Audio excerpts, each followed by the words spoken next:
Did you know that 4 children disappeared in a forest and stayed there for 99 nights? The case happened in 1997. They were between 7 and 11 years old. They disappeared without a trace. The search involved hundreds of police officers and sniffer dogs, but nothing was found. For 3 months, there was no news of them, until on the anniversary of their disappearance, the children appeared on their own. They walked to the road, thin, barefoot, covered in mud. They seemed to be in shock. They spoke softly, almost whispering. They said they saw something in the forest, something huge that walked on 2 legs like a man, and that watched them from afar. They said that at night they heard it call their names with a voice that sounded human, but it wasn't. They said it never blinked and sometimes seemed to smile.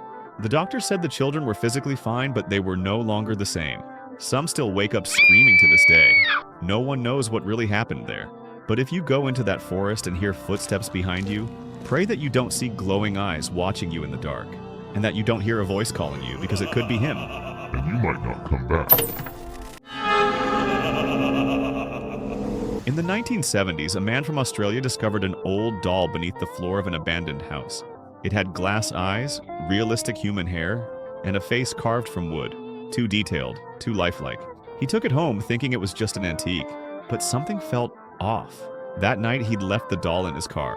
By morning, the windows were fogged from the inside and the doll was no longer lying down. It was sitting upright, facing the driver's seat. At home, things got stranger. Lights flickered. Cold air clung to rooms it passed through. His dog growled at nothing, and his kids swore they saw the doll's eyes move. He tried to louse away, but every time it rattled, the box scratched at the inside as if it wanted out. They named it Letta, me out. Psychics who examined it claimed it held the soul of a drowned boy, and confirmed something else. The hair on the doll was real. Human. No one dare destroy it. Today, Letta sits in a sealed glass case, but visitors still report chills. Sometimes people say it moves even inside the glass. Others hear soft tapping, and one woman swore she heard it whisper right against her ear. Let me out. This is a true story. In the late 1960s, dozens of children across the US began reporting the same thing. A man in a clown suit standing outside schools, hiding near parks, or offering rides in a van with no windows. Police dismissed the stories. At first, they said it was mass hysteria, the prank. But then kids started disappearing. The man was described as tall, wearing a faded clown costume, red gloves, and face paint that looked wrong, smudged, almost rotting. Parents reported seeing a massive white van parked near playgrounds, always moving, just before police arrived. Some claimed they saw more than one clown inside, laughing, watching.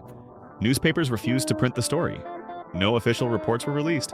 But in 1968, a boy from Ohio went missing after saying, "The funny man asked me to see his balloon."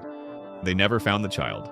Over the next year, similar sightings happened in Illinois, Pennsylvania, and Georgia. Some say it was a group, a gang that used the costumes as a cover. Others believe it was something darker, hidden beneath the paint. To this day, no one was ever arrested. No names, no faces, just drawings and old case files, all showing the same thing. A clown with black eyes and a smile that never moved. In 1918, a boy from Japan bought a doll for his little sister, Okiku. She named the doll after herself and took it everywhere to bed, to meals, even to the market. But one winter, Okiku got sick and never recovered. She died at just 3 years old, heartbroken. The family placed her beloved doll on a home shelf to remember her. But soon, something strange happened.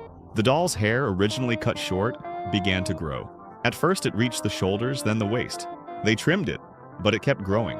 One night, the mother claimed she heard soft footsteps near that shelf.